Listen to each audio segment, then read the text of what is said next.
everybody! Today I'm going to be doing my garden planning for the year, and I thought I'd bring you along to show you how I do it, and you can try doing it this way, or you can maybe just pick up a couple tips that help you with your garden planning. Welcome back, and if you're new here, my name is Kayla, and this is 5 Canadian Acres, where I like to help us in a short season, cold climate garden, get as much as we can out of our season. When I start garden planning, I just get any old notebook and a calendar.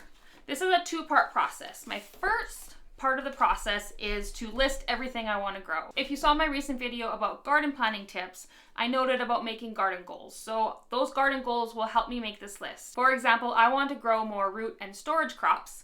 So I'm going to be listing things like carrots, beets, rutabaga, radishes on my list. So I'm just going to go ahead and write those all down. If I know the varieties of the things I want to grow, I'll also note that beside there. For example, carrots. I'm going to be growing scarlet Nantes, I'm not sure pronunciation, and I'm also growing little fingers, and etc. I'm just going to list those on my sheet. So I'm going to go ahead and list those all now, and thanks to the power of editing, you're not going to have to sit through it all. Now that I have everything listed out, this is what I call my master list for the year. Of course, things will change. I'm sure I'll buy more seeds and find new things I want to grow, but for the most part, this is the bulk of what I want. So I'm going to use this list now for two things. First, I'm going to look at my seed inventory and check off the things that I have. If there's something on my list that I don't have in my seed inventory, I'll usually just make a little star beside it so then I can go back and see what I need to order. Because we're getting into the middle of January, now's the time to order your seeds. So that will help me with ordering my seeds.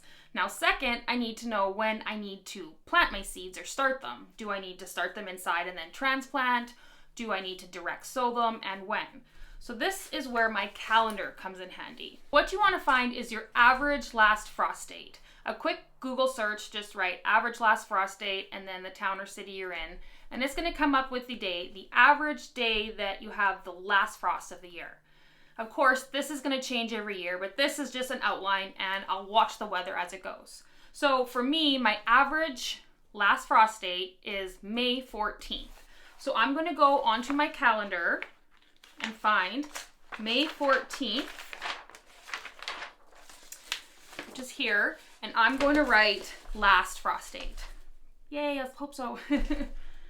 Last frost date. So now most things that we plant are going to be, 2 weeks before, 6 weeks before your average last frost. So what I'm going to do is I'm going to count backwards and I'm going to write on my calendar each week before last frost. I usually actually do every 2 weeks. So I'm going to count, May 7th, it's going to be April 30th is going to be 2 weeks before my average last frost. So I write 2 weeks and then we'll count up. April 16th is 4 weeks. April 2nd is 6 weeks. March 19th is 8 weeks. I love 8 weeks before the last frost because that's when I start a lot of my things. I'll actually go up to 12 weeks before my last frost because things like onions and some of your perennials and stuff, herbs, can be started 12 weeks. As you start gardening, you begin to learn when you need to start things and if you should direct sow them or not. But I even reference every year just to be sure, especially for some of the things that aren't as common. This is where I reference this book. That's The Year-Round Gardener by Nikki Jabor. So now I'm going to go back to my master list and I'm going to look for carrots. When do I need to start carrots? Again, this can be found on the back of your seed packets, online, or I like to reference this book. And I'll find carrots. I really like this book because she talks about starting in cold frames and when to direct sow. And I haven't really done many cold frames yet, but it's definitely something I'm going to be getting into.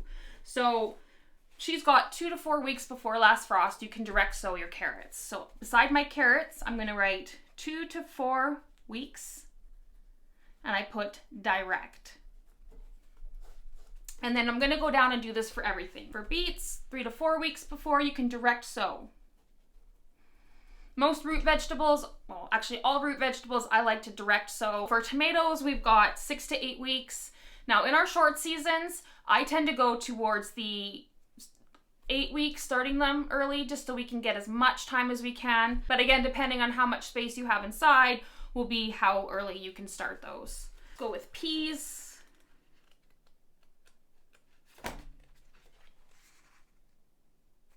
Five to 6 weeks.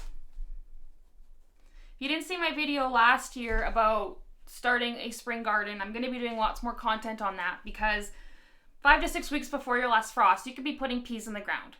And unfortunately, a lot of people say don't start anything till after May long weekend. That's kind of the thing up here. But we are missing out on a huge amount of days where we could be growing stuff that when we have I only have 124 growing days, every single day counts. And then peppers are 8 to 10 weeks. The hotter peppers, you want to start a little bit earlier, 10 weeks. The sweeter peppers can be 8 weeks. Make sure to note if you're direct sowing it. So things like tomatoes and peppers, those are from transplant. So you're going to start them 8 to 10 weeks early indoors. And then I also note the transplant date. And most of the things you start indoors, you transplant after your last frost. So I'm going to put transplant after last frost. Once I've gone through my master list and wrote down when I need to start my seeds, I'm going to go back to my calendar and write down everything that I've done. So back to carrots, direct sow 2 to 4 weeks. So I go to my calendar and I find 4 weeks. I like to pick the earliest I can start them. So 4 weeks. So I'm going to write direct sow. And then below that, I'm just going to list as things come. So carrots. What I'll do is once I've hit 4 weeks, I like to write them on like just 1 or 2 days, but knowing that whole week basically I have open to direct sow or start those things. If we go down to tomatoes, okay, it's 8 weeks before last frost, I can start them. I will write indoors. And tomatoes. Because I'm starting those indoors, that's only my planting date. I know that I need to transplant these after my last frost. So I'm going to go back to my calendar to where my last frost date is.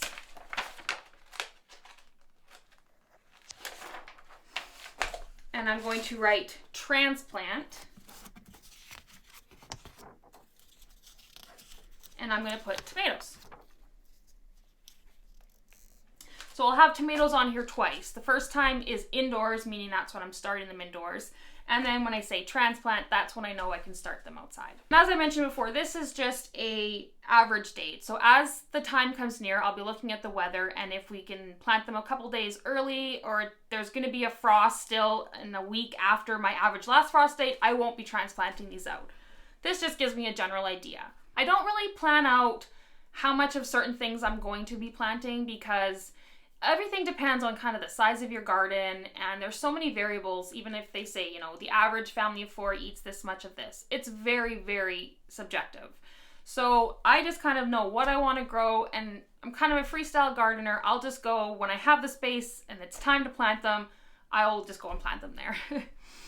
So this I like to have just as a general outline to help me stay a little bit organized, so I know what seeds I need to order, and then as the season goes on, when I need to be planting things. I hope this helped you a little with your garden planning, and I look forward to growing all things with you this year. Thanks so much for watching. Bye.